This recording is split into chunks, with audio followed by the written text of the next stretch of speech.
Yo, do you like my stick? It's a brand new stick, we just found it. We're going to do a Q&A today and we're going to keep it really casual. You guys sent in a bunch of questions which we're going to go through. Anything to do with music, production, life, career, all sorts. So we're going to take a nice stroll together and we'll get answering. Question number 1. Jonah Lee 07 says, and I apologise if I'm getting your names wrong, guys.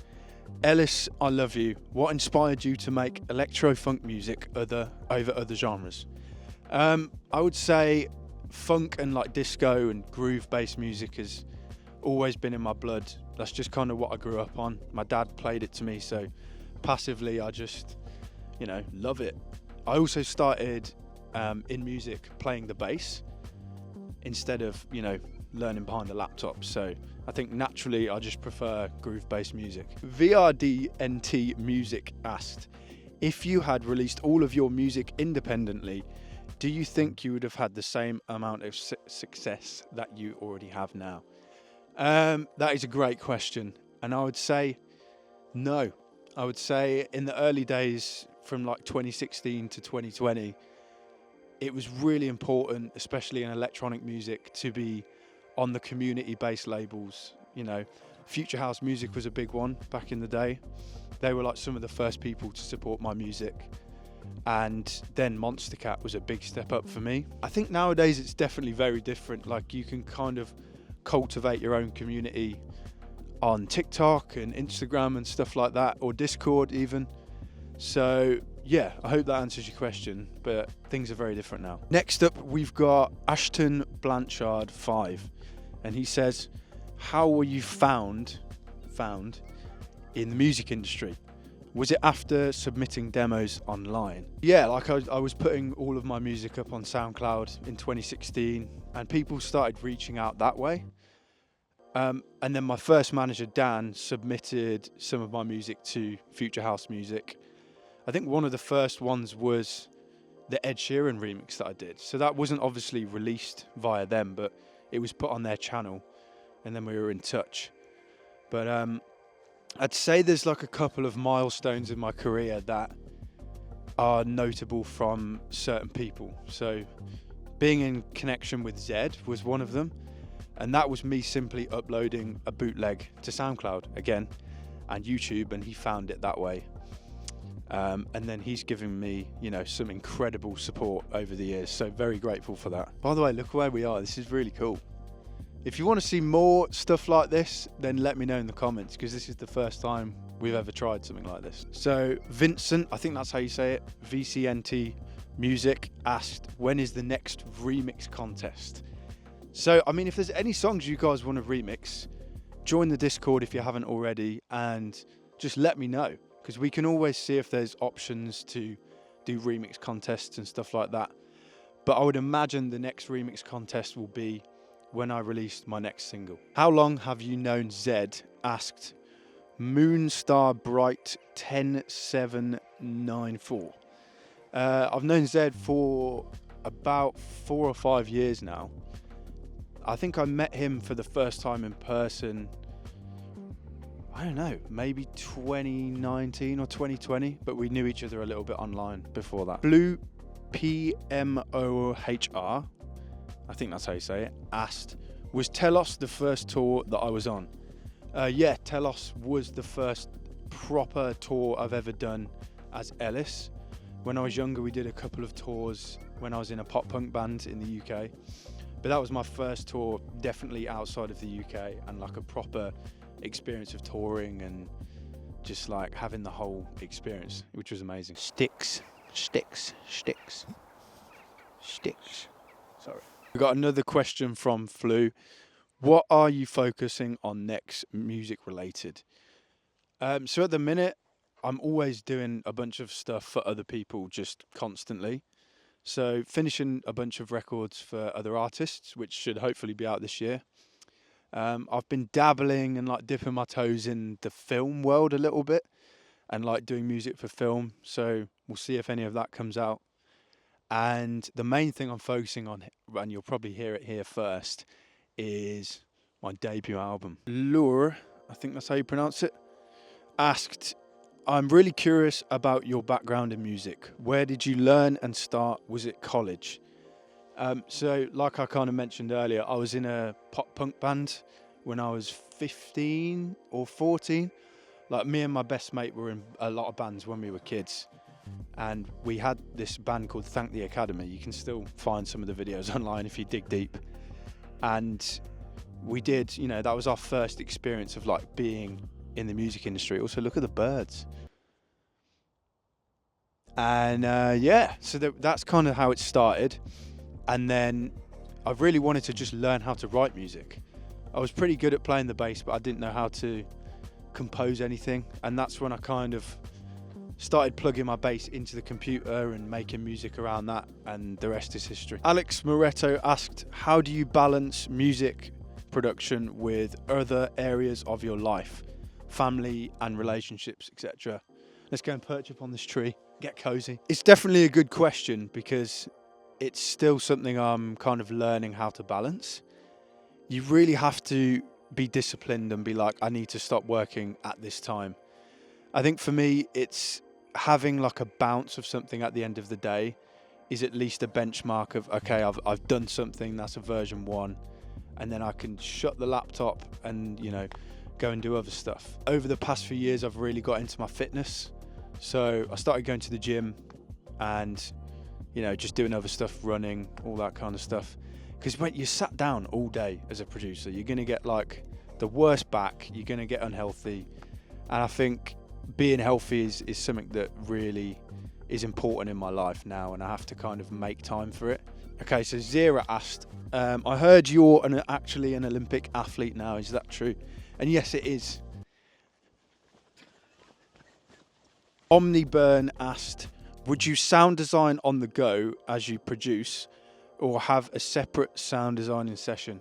I pretty much do everything on the go. Same thing for mixing, recording, writing, everything, mastering. I do it on the go, just because I'm the sort of person that likes to be able to hear what the finished record is going to sound like. Otherwise I get bored and then don't finish it, which is kind of a bad habit. But yeah, I don't tend to do sound designing sessions too much. I've done it before and saved sounds and bounced out one shots and stuff to use later, but quite often I'll just on the go just decide we need a crunchy bass thing here and just try and make it. Lorenzo Meloni asked, how do you deal with music production blocks? Well, it's definitely challenging hitting a writing block. For me, there's a few things that I can do. One is completely just step away, go and do something different. That's usually a very rare thing though, because when you're in the mode to make music, you want to just keep going. Or I have so many projects on the go at one time, maybe 20 or something. So I just kind of bounce between those different projects and see which one's inspiring me that day and maybe work a bit on that one. Because I think if you try and force something, it's always just going to be painful and you'll fall out of love with the song. Jacob Mivsek asked, are you going to make any collabs with Ozrin? So me and Ozrin have made a bunch of stuff together over the years, even when we were kids basically, but nothing's ever really come out. I think we'll probably do something together one day that we'll release, but we have actually quite a few cool ideas that maybe will come out one day, because he's a sick producer. Official Subarctic asked, if you had to pick, what are your 3 favourite songs you've made? That's really hard. It's always going to be unreleased music, but I'm assuming you want me to answer released. So I do love After Hours. I think that's a really cool blend of disco, electro funk, house and pop. And yeah, that was just a really fun one to work on. That's a good question. I love Caught in the Rays because I play it as my intro on tour, and it still makes me feel the same way I felt when we wrote it 4 or 5 years ago now. And then third, I'm trying to think which songs I've released. Dead Man Walking. Yeah, that was definitely a fun one to make. Grant is a sick producer and he's absolutely killing it in the pop game, if you don't already know that. And yeah, Dead Man Walking for sure. Are your parents cool? From my own father. Yes, maybe. Oh, hello, hello there. Not loudly asked, best workflow tips, plugins, starting, songwriting, sampling, etc. It really changes all the time. At the minute, I'm loving like challenging myself to make a disco or like Motown song, and then flipping that and like sampling it in Serato or something like that, and adding a bunch of effects and flipping it into something completely different. That's always fun.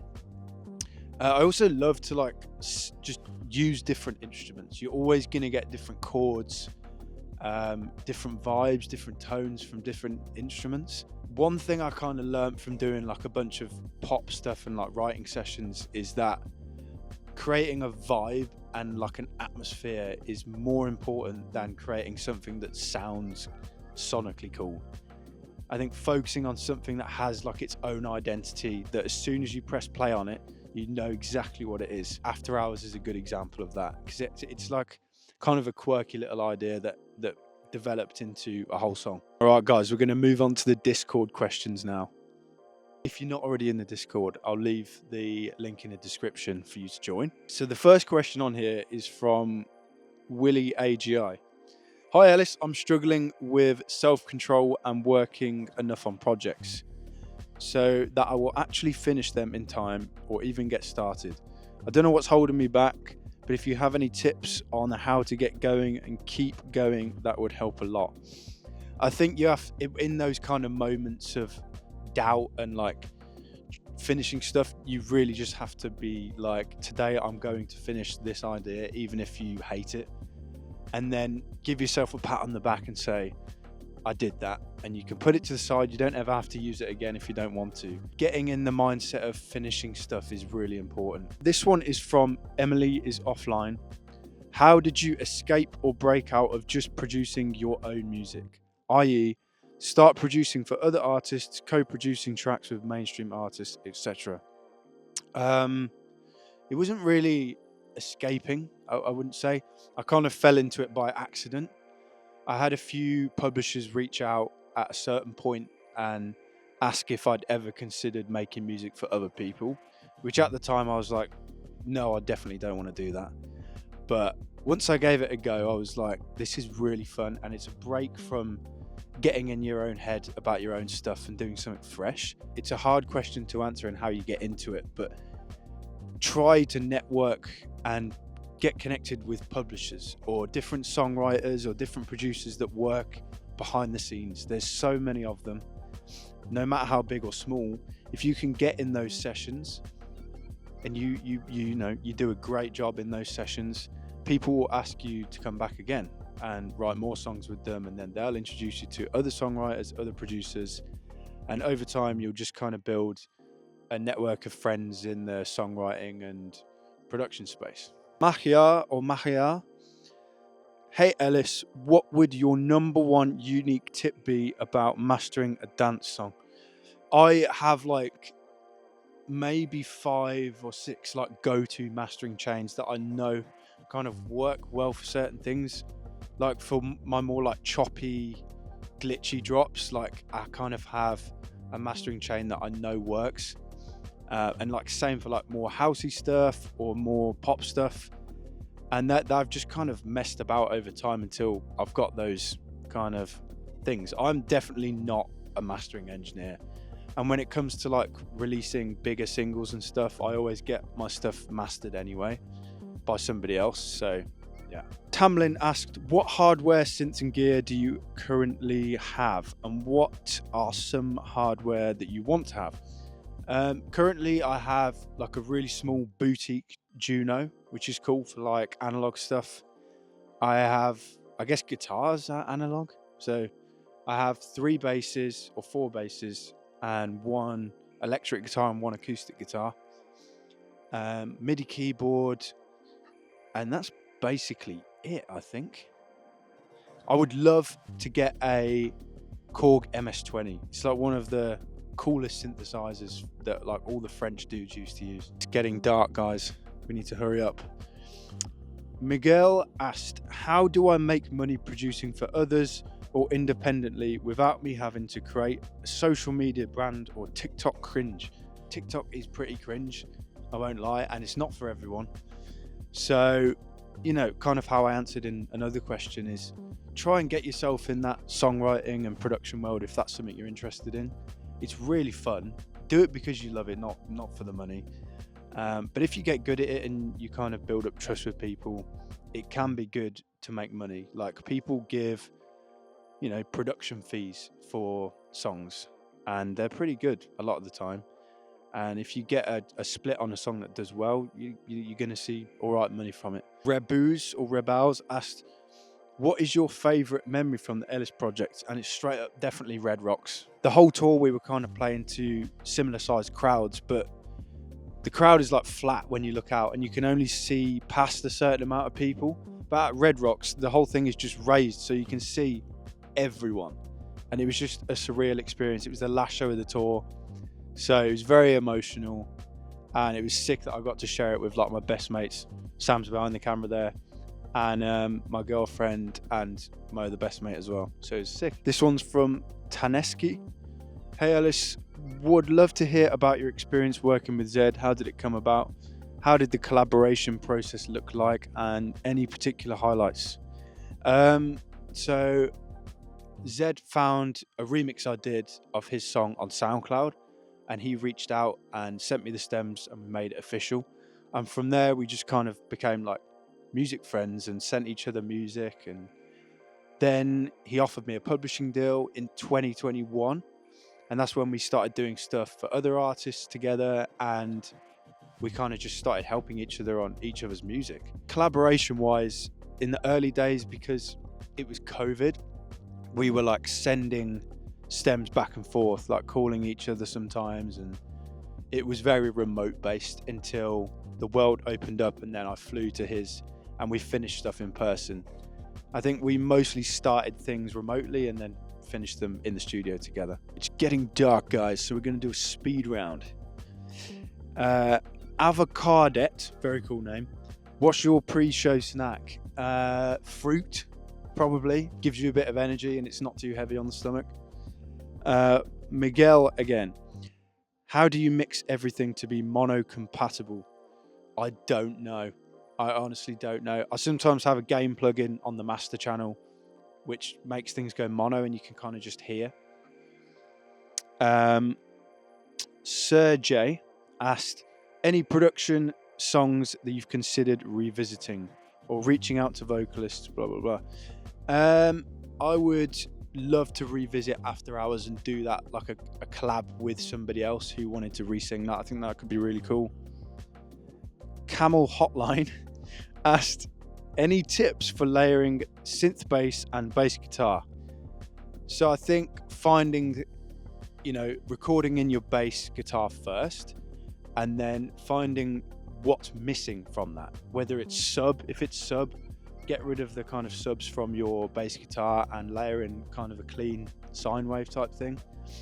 Or if it's width, you can add like a wider synth layer to it. But I would always try and emulate the ADSR of the real bass on the synth, and then it kind of sounds like one thing. Owen the Man.